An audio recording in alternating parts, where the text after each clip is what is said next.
Les évangiles et les actes des apôtres en un mois, 14e jour. Évangile selon Marc, chapitre 11 à 13. Actes des apôtres, chapitre 14. Évangile selon Marc, chapitre 11. Lorsqu'ils approchèrent de Jérusalem et qu'ils furent près de Bethphagée et de Béthanie, vers la montagne des Oliviers, Jésus envoya 2 de ses disciples en leur disant : Allez au village qui est devant vous. Dès que vous y serez, entrez, vous trouverez un ânon attaché sur lequel aucun homme ne s'est encore assis. Détachez-le et amenez-le. Si quelqu'un vous dit : Pourquoi faites-vous cela ? Répondez : Le Seigneur en a besoin. Et à l'instant, il le laissera venir ici. Les disciples, étant allés, trouvèrent l'ânon attaché dehors, près d'une porte, au contour du chemin, et ils le détachèrent. Quelques-uns de ceux qui étaient là leur dirent : Que faites-vous ? Pourquoi détachez-vous cet ânon ? Ils répondirent comme Jésus l'avait dit, et on les laissa aller. Ils amenèrent à Jésus l'ânon, sur lequel ils jetèrent leurs vêtements, et Jésus s'assit dessus. Beaucoup de gens étendirent leurs vêtements sur le chemin, et d'autres des branches qu'ils coupèrent dans les champs. Ceux qui précédaient et ceux qui suivaient Jésus criaient : Hosanna ! Béni soit celui qui vient au nom du Seigneur. Béni soit le règne qui vient, le règne de David, notre Père. Hosanna dans les lieux très hauts. Jésus entra à Jérusalem dans le temple. Quand il eut tout considéré, comme il était déjà tard, il s'en alla à Béthanie avec les 12. Le lendemain, après qu'ils furent sortis de Béthanie, Jésus eut faim. Apercevant de loin un figuier qui avait des feuilles, il alla voir s'il y trouverait quelque chose. Et, s'en étant approché, il ne trouva que des feuilles, car ce n'était pas la saison des figues. Prenant alors la parole, il lui dit : Que jamais personne ne mange de ton fruit. Et ses disciples l'entendirent. Ils arrivèrent à Jérusalem, et Jésus entra dans le temple. Il se mit à chasser ceux qui vendaient et qui achetaient dans le temple. Il renversa les tables des changeurs et les sièges des vendeurs de pigeons, et il ne laissait personne transporter aucun objet à travers le temple. Et il enseignait et disait : N'est-il pas écrit : Ma maison sera appelée une maison de prière pour toutes les nations ? Mais vous en avez fait une caverne de voleurs. Les principaux sacrificateurs et les scribes, l'ayant entendu, cherchèrent les moyens de le faire périr, car ils le craignaient, parce que toute la foule était frappée de sa doctrine. Quand le soir fut venu, Jésus sortit de la ville. Le matin, en passant, les disciples virent le figuier séché jusqu'aux racines. Pierre, se rappelant ce qui s'était passé, dit à Jésus : Rabbi, regarde, le figuier que tu as maudit a séché. Jésus prit la parole et leur dit : Ayez foi en Dieu. Je vous le dis, en vérité, si quelqu'un dit à cette montagne : Ôte-toi de là, et jette-toi dans la mer, et s'il ne doute point en son cœur, mais croit que ce qu'il dit arrive, il le verra s'accomplir. C'est pourquoi je vous dis, tout ce que vous demanderez en priant, croyez que vous l'avez reçu, et vous le verrez s'accomplir. Et lorsque vous êtes debout, faisant votre prière, si vous avez quelque chose contre quelqu'un, pardonnez, afin que votre Père qui est dans les cieux vous pardonne aussi vos offenses. Mais si vous ne pardonnez pas, votre Père qui est dans les cieux ne vous pardonnera pas non plus vos offenses. Ils se rendirent de nouveau à Jérusalem, et pendant que Jésus se promenait dans le temple, les principaux sacrificateurs, les scribes et les anciens vinrent à lui et lui dirent : Par quelle autorité fais-tu ces choses ? Et qui t'a donné l'autorité de les faire ? Jésus leur répondit : Je vous adresserai aussi une question. Répondez-moi, et je vous dirai par quelle autorité je fais ces choses. Le baptême de Jean, venait-il du ciel ou des hommes ? Répondez-moi. Mais ils raisonnèrent ainsi entre eux. Si nous répondons du ciel, il dira : Pourquoi donc n'avez-vous pas cru en lui ? Et si nous répondons des hommes, il craignait le peuple, car tous tenaient réellement Jean pour un prophète. Alors ils répondirent à Jésus : Nous ne savons. Et Jésus leur dit : Moi non plus, je ne vous dirai pas par quelle autorité je fais ces choses. Évangile selon Marc, chapitre 12. Jésus se mit ensuite à leur parler en parabole. Un homme planta une vigne. Il l'entoura d'une haie, creusa un pressoir et bâtit une tour. Puis, il la confia à des vignerons et quitta le pays. Au temps de la récolte, il envoya un serviteur vers les vignerons pour recevoir d'eux une part du produit de la vigne. S'étant saisis de lui, ils le battirent et le renvoyèrent à vide. Il envoya de nouveau vers eux un autre serviteur. Ils le frappèrent à la tête et l'outragèrent. Il en envoya un troisième, qu'ils tuèrent, puis plusieurs autres, qu'ils battirent ou tuèrent. Il avait encore un fils bien-aimé. Il l'envoya vers eux, le dernier, en disant « Ils auront du respect pour mon fils. » Mais ces vignerons dirent entre eux « Voici l'héritier. Venez, tuons-le, et l'héritage sera à nous. » Et ils se saisirent de lui, le tuèrent et le jetèrent hors de la vigne. Maintenant, que fera le maître de la vigne? Il viendra, fera périr les vignerons, et il donnera la vigne à d'autres. N'avez-vous pas lu cette parole de l'Écriture? La pierre qu'ont rejetée ceux qui bâtissaient est devenue la principale de l'angle. C'est par la volonté du Seigneur qu'elle l'est devenue, et c'est un prodige à nos yeux. Ils cherchaient à se saisir de lui, mais ils craignaient la foule. Ils avaient compris que c'était pour eux que Jésus avait dit cette parabole, et ils le quittèrent et s'en allèrent. Ils envoyèrent auprès de Jésus quelques-uns des pharisiens et des hérodiens, afin de le surprendre par ses propres paroles. Et ils vinrent lui dire « Maître, nous savons que tu es vrai, et que tu ne t'inquiètes de personne, car tu ne regardes pas à l'apparence des hommes, et tu enseignes la voie de Dieu selon la vérité. Est-il permis, ou non, de payer le tribut à César?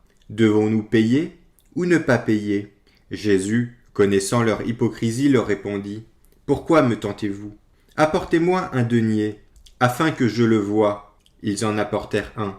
Et Jésus leur demanda « De qui sont cette effigie et cette inscription? » « De César, lui répondirent-ils. Alors il leur dit « Rendez à César ce qui est à César, et à Dieu ce qui est à Dieu. » Et ils furent à son égard dans l'étonnement. Les Sadducéens, qui disent qu'il n'y a point de résurrection, vinrent auprès de Jésus et lui firent cette question. « Maître, voici ce que Moïse nous a prescrit. Si le frère de quelqu'un meurt et laisse une femme sans avoir d'enfant, son frère épousera sa veuve et suscitera une postérité à son frère. Or, il y avait 7 frères. Le premier se maria et mourut, sans laisser de postérité. Le second prit la veuve pour femme et mourut sans laisser de postérité. Il en fut de même du troisième, et aucun des 7 ne laissa de postérité. Après eux tous, la femme mourut aussi. À la résurrection, duquel d'entre eux sera-t-elle la femme? Car les 7 l'ont eue pour femme. Jésus leur répondit, « N'êtes-vous pas dans l'erreur, parce que vous ne comprenez ni les Écritures, ni la puissance de Dieu? Car à la résurrection des morts, les hommes ne prendront point de femmes, ni les femmes de mari, mais ils seront comme les anges dans les cieux. Pour ce qui est de la résurrection des morts, n'avez-vous pas lu dans le livre de Moïse ce que Dieu lui dit à propos du buisson? Je suis le Dieu d'Abraham, le Dieu d'Isaac et le Dieu de Jacob. Dieu n'est pas Dieu des morts, mais des vivants. Vous êtes grandement dans l'erreur. » Un des scribes, qui les avait entendus discuter, sachant que Jésus avait bien répondu aux Sadducéens, s'approcha et lui demanda « Quel est le premier de tous les commandements ?» Jésus répondit « Voici le premier. Écoute Israël, le Seigneur notre Dieu est l'unique Seigneur. Et tu aimeras le Seigneur ton Dieu de tout ton cœur, de toute ton âme, de toute ta pensée et de toute ta force. Voici le second. Tu aimeras ton prochain comme toi-même. Il n'y a pas d'autre commandement plus grand que cela. » Le scribe lui dit « Bien, maître, tu as dit avec vérité que Dieu est unique et qu'il n'y en a point d'autre que lui, et que l'aimer de tout son cœur, de toute sa pensée, de toute son âme et de toute sa force, et aimer son prochain comme soi-même, est plus que tous les holocaustes et tous les sacrifices. » Jésus, voyant qu'il avait répondu avec intelligence, lui dit « Tu n'es pas loin du royaume de Dieu. » Et personne n'osa plus lui proposer des questions. Jésus, continuant à enseigner dans le temple, dit « Comment les scribes disent-ils que le Christ est fils de David? David lui-même, animé par l'Esprit Saint, a dit « Le Seigneur a dit à mon Seigneur, assis-toi à ma droite, jusqu'à ce que je fasse de tes ennemis ton marchepied. » David lui-même l'appelle Seigneur. Comment donc est-il son fils? Et une grande foule l'écoutait avec plaisir. Il leur disait dans son enseignement « Gardez-vous des scribes qui aiment à se promener en robe longue et à être salués dans les places publiques, qui recherchent les premiers sièges dans les synagogues et les premières places dans les festins, qui dévorent les maisons des veuves et qui font pour l'apparence de longues prières. Ils seront jugés plus sévèrement. » Jésus, s'étant assis vis-à-vis du tronc, regardait comment la foule y mettait de l'argent. Plusieurs riches mettaient beaucoup. Il vint aussi une pauvre veuve, et elle y mit 2 petites pièces, faisant un quart de sou.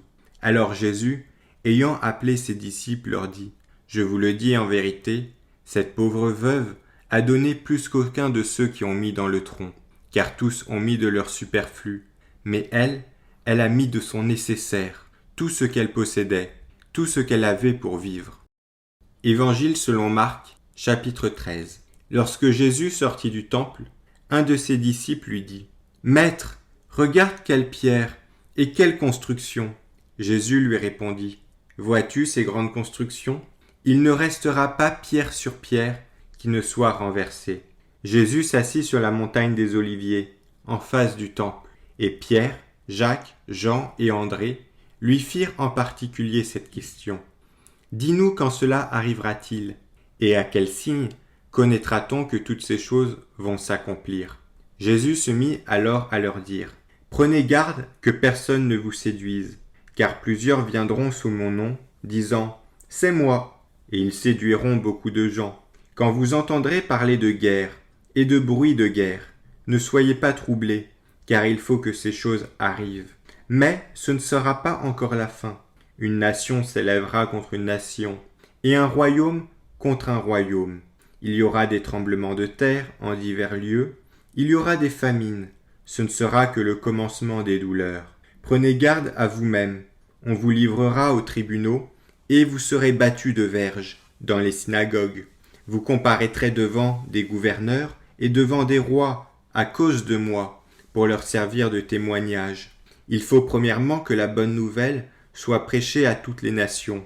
Quand on vous emmènera pour vous livrer, ne vous inquiétez pas d'avance de ce que vous aurez à dire, mais dites ce qui vous sera donné à l'heure même, car ce n'est pas vous qui parlerez, mais l'Esprit Saint.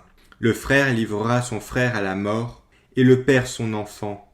Les enfants se soulèveront contre leurs parents, et les feront mourir. Vous serez haïs de tous à cause de mon nom. Mais celui qui persévérera jusqu'à la fin sera sauvé.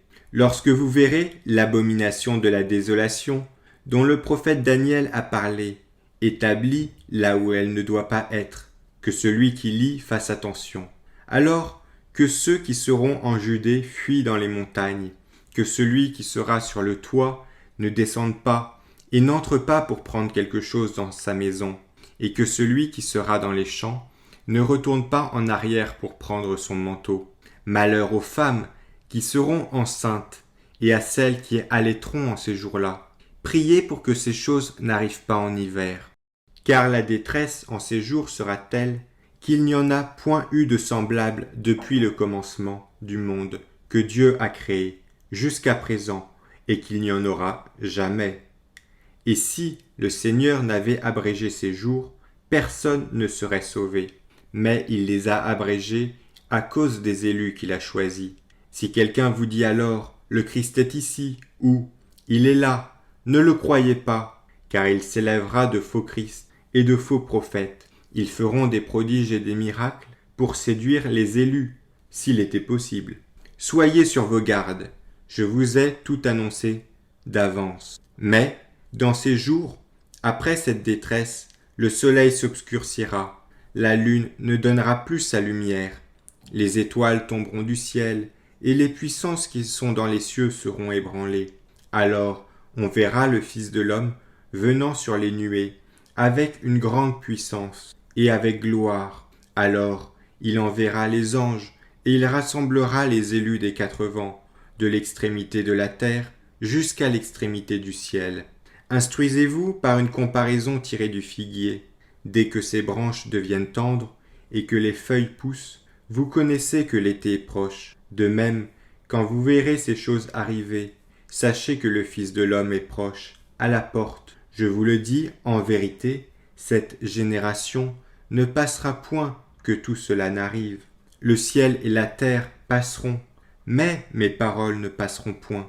Pour ce qui est du jour ou de l'heure, personne ne le sait, ni les anges dans le ciel, ni le Fils, mais le Père seul. Prenez garde, veillez et priez, car vous ne savez quand ce temps viendra. Il en sera comme d'un homme qui, partant pour un voyage, laisse sa maison, remet l'autorité à ses serviteurs, indique à chacun sa tâche, et ordonne au portier de veiller. Veillez donc, car vous ne savez quand viendra le maître de la maison, ou le soir, ou au milieu de la nuit, ou au chant du coq, ou le matin. Craignez qu'il ne vous trouve endormis à son arrivée. Ce que je vous le dis, je le dis à tous. Veillez. Actes des Apôtres, chapitre 14. À Icône, Paul et Barnabas entrèrent ensemble dans la synagogue des Judéens, et ils parlèrent de telle manière qu'une grande multitude de Judéens et de Grecs crurent. Mais ceux des Judéens, qui ne crurent point, excitèrent et aigrirent les esprits des païens contre les frères. Ils restèrent cependant assez longtemps à Icône, parlant avec assurance, appuyés sur le Seigneur, qui rendait témoignage à la parole de sa grâce et permettait qu'il se fît par leurs mains des prodiges et des miracles. La population de la ville se divisa. Les uns étaient pour les Judéens, les autres pour les apôtres. Et comme les païens et les Judéens, de concert avec leurs chefs, se mettaient en mouvement pour les outrager et les lapider, Paul et Barnabas, en ayant eu connaissance, se réfugièrent dans les villes de la Lycaonie, à Lystre et à Derbe, et dans la contrée alentour, et ils y annoncèrent la bonne nouvelle. À Lystre se tenait assis un homme impotent, d'épié, boiteux de naissance, et qui n'avait jamais marché. Il écoutait parler Paul. Et Paul, fixant les regards sur lui, et voyant qu'il avait la foi pour être guéri, dit d'une voix forte, « Lève-toi, droit sur tes pieds. » Et il se leva d'un bond et marcha. À la vue de ce que Paul avait fait, la foule éleva la voix et dit en langue lycaonienne, « Les dieux, sous une forme humaine, sont descendus vers nous. » Ils appelaient Barnabas Jupiter et Paul Mercure, parce que c'était lui qui portait la parole. Le prêtre de Jupiter, dont le temple était à l'entrée de la ville, amena des taureaux avec des bandelettes vers les portes et voulait de même que la foule offrir un sacrifice.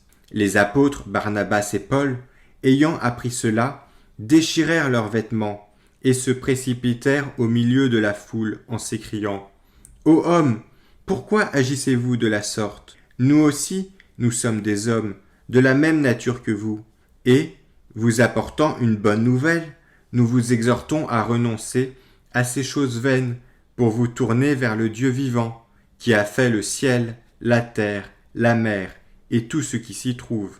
Ce Dieu, dans les âges passés, a laissé toutes les nations suivre leur propre voie, quoiqu'il n'ait cessé de rendre témoignage de ce qu'il est, en faisant du bien, en vous dispensant du ciel, les pluies et les saisons fertiles, en vous donnant la nourriture avec abondance, et en remplissant vos cœurs de joie. À peine purent-ils par ces paroles empêcher la foule de leur offrir un sacrifice. Alors survinrent d'Antioche et d'Icône des Judéens qui gagnèrent la foule et qui, après avoir lapidé Paul, le traînèrent hors de la ville, pensant qu'il était mort. Mais les disciples, l'ayant entouré, il se leva et entra dans la ville.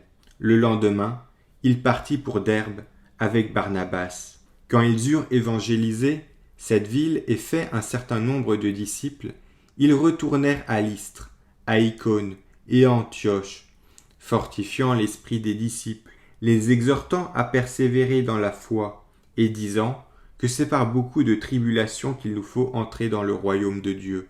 Ils firent nommer des anciens dans chaque église, et après avoir prié et jeûné, ils les recommandèrent au Seigneur, en qui ils avaient cru, Traversant ensuite la Pisidie, ils vinrent en Pamphylie, annoncèrent la parole à Perge et descendirent à Attalie.